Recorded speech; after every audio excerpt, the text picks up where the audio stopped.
দিল্লি হয়ে ঢাকায় ডোনাল্ড লু। তার মানে হচ্ছে ডোনাল্ড লু বাংলাদেশে পৌঁছে গেছেন। তার পৌঁছানোটা খুব জরুরি। 6 সদস্যের খুবই উচ্চ ক্ষমতা সম্পন্ন একটা টিম বাংলাদেশে এখন। বাকিরা সকালে এসছে আর বিকেলে এসছে ডোনাল্ড লু। ডোনাল্ড লু বিশেষভাবে উল্লেখযোগ্য কেন? এই 6 জনের মধ্যে থেকে তার নাম আলাদাভাবে উচ্চারিত হচ্ছে, এর একটি প্রেক্ষাপট দর্শক আপনারা জানেন। ডোনাল্ড লু কিন্তু সরাসরি মার্কিন যুক্তরাষ্ট্র থেকে আসছেন না, ওয়াশিংটন থেকে না, তিনি দিল্লি হয়ে আসছেন। দিল্লির সঙ্গে বাংলাদেশের বা ঢাকার একটা দূরত্ব তৈরি হয়েছে, তো একটা বোঝাপড়া করার দরকার ছিল, দুতিয়ালি করা যেটা বলে, সেটা সম্ভবত সেরে এসছেন। কি বার্তা নিয়ে এসছেন? কালকে সরাসরি Donald Lu chief adviser doctor Mohammad ইউনূসের সঙ্গে কথা বলবেন এবং জানাবেন। জোড়া দিতে চান ডোনাল্ড লু দিল্লি এবং ঢাকাকে। সেক্ষেত্রে তিনি একটা সমঝোতাকারীর ভূমিকায় অবতীর্ণ হয়েছেন। আর এটা মার্কিন যুক্তরাষ্ট্র সারা বিশ্বব্যাপী যে রাজনীতি করে, যে কূটনীতি করে, সেটা স্বাভাবিক। তারা কোনোভাবেই ঢাকা দিল্লির সম্পর্কে যে ফাটল, সেই ফাটল হতে দিতে চায় না। তারা এক জায়গায় রাখতে চায়। এখানে তাদের নিরাপত্তা কৌশল, ইন্দো প্যাসিফিক যে কৌশল, সেই কৌশলে ভারতের সাথে ঢাকাকে যুক্ত রাখতে চায়।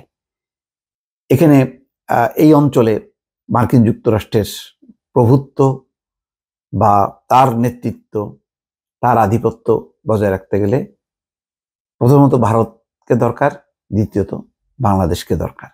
আর যেহেতু বাংলাদেশ এখন পুরোপুরি আমেরিকামুখী, সুতরাং আমেরিকামুখী একটা দেশ বা সরকারকে মার্কিন যুক্তরাষ্ট্র চাইবে যে দিল্লির সাথে একটা সম্পর্ক থাকুক। কিন্তু এখানে দিল্লি আবার যেভাবে এতদিন তাকে রেখেছিল, সেটা আবার মার্কিন যুক্তরাষ্ট্রের জন্য অস্বস্তিকর ছিল, কারণ এখানে এক ধরনের স্বৈরতান্ত্রিক ব্যবস্থা কায়েম করার মধ্য দিয়ে বাংলাদেশ ছিল দিল্লির অনুগত এবং এখানে কোনো নাগরিক অধিকার, গণতান্ত্রিক অধিকার কোনো কিছুই ছিল না।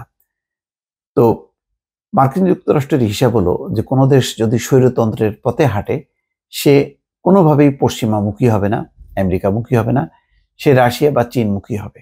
তো সুতরাং গণতন্ত্র প্রতিষ্ঠা করে তার পক্ষে নিয়ে আসা হচ্ছে মার্কিন যুক্তরাষ্ট্রের বড় ক্যানভাসের একটা কূটনীতি।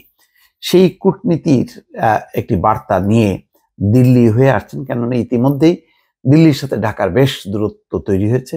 ডক্টর ইউনূস খোলাখুলিভাবে দিল্লির সমালোচনা করেছে, শেখ হাসিনার সেখানে অবস্থান করা, সেখানে অবস্থান করে তার রাজনৈতিক তৎপরতা শুরু করা এবং বারবার যে কথাটি বলছেন যে বাংলাদেশে নির্যাতন, হিন্দু নিপীড়ন যে মাত্রায় প্রচার করা হচ্ছে, সেই মাত্রায় কোনোভাবেই না, এটা অপপ্রচার। এটা নিয়ে একটা বেশ তিক্ততা, এবং যেটা ডক্টর ইউনূসের অন্তর্বর্তী সরকার বলছে, মর্যাদার সাথে সমতার ভিত্তিতে সব দেশের সাথে সম্পর্ক হবে। তো ইঙ্গিতটা আসলে এটা দিল্লি দিকে। তো ইতিমধ্যেই ডক্টর ইউনূসের কিছু কথাবার্তায় বেশ তারা আহত হয়েছে, দিল্লি চুপ করে আছে, তারা প্রতিক্রিয়া দেখায়নি।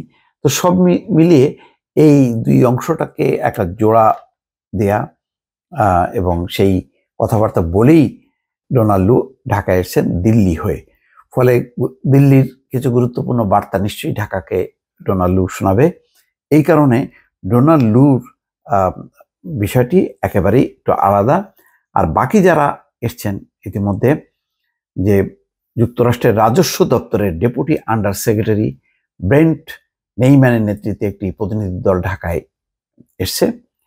তো এটা গুরুত্বপূর্ণ এই কারণে যে বাংলাদেশ মনে করে যে যে পরিমাণ কয়েক লাখ কোটি টাকা ইতিমধ্যে পাচার হয়েছে মার্কিন যুক্তরাষ্ট্রে, এই পাচার টাকাটা যদি বাংলাদেশে ফিরে আনা যায়, তাহলে একভাবে রাজনৈতিকভাবে আরো পর্যদস্ত হবে আওয়ামী লীগের সরকারের লোকজন, শেখ হাসিনা নিজেও ফাঁসবে।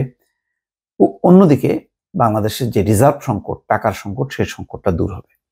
তো এই কারণে এটা একটা গুরুত্বপূর্ণ বিষয় যে পাচার টাকা ফিরিয়ে আনা। আরেকটা হচ্ছে যে স্থায়ীভাবে যুক্তরাষ্ট্রের কাছ থেকে সহযোগিতা চাওয়া, যে সহযোগিতার মধ্য দিয়ে বাংলাদেশের যে বর্তমানে রিজার্ভ ঘাটতি, তারপরে বৈদেশিক যেই অনেকগুলো দেনা পাওনাগুলো আছে সেই দেনা পাওনাগুলো শোধ করার জন্য নগদ সহায়তা, সেই বিষয়গুলো নিশ্চিত করা। এবং সে কারণেই যুক্তরাষ্ট্র বলছে যে তারা এসছে মূলত বাংলাদেশের যে অর্থনৈতিক প্রয়োজনগুলো আছে সেটা জানার জন্য। তো এটা একটা অর্থনৈতিক একটা তার বড় এজেন্ডা মার্কিন যুক্তরাষ্ট্রের, এবং সেটার মধ্য দিয়ে যুক্তরাষ্ট্র প্রমাণ করতে চায় যে এখনকার বাংলাদেশ হচ্ছে তার সবচেয়ে বড় বিশ্বস্ত বন্ধু। অন্যদিকে ডোনাল্ড লু যেই তার দক্ষিণ এশিয়ার তিনি যে দায়িত্ব পালন করছেন, সেই দায়িত্বে তার হচ্ছে ভারত বাংলাদেশকে এক জায়গায় রাখা, যাতে চীন আবার মানে ঢুকে না পড়ে এই সংকটে। তো এরকম একটি অবস্থার মধ্য দিয়ে মার্কিন যুক্তরাষ্ট্রের 6 সদস্যের যেই টিম তারা অলরেডি সফর শুরু করেছে। এই সফরের অনেক বিস্তারিত কিছু নিশ্চয়ই আগামীকাল জানা যাবে। দর্শক ভালো থাকবেন, আল্লাহ হাফেজ।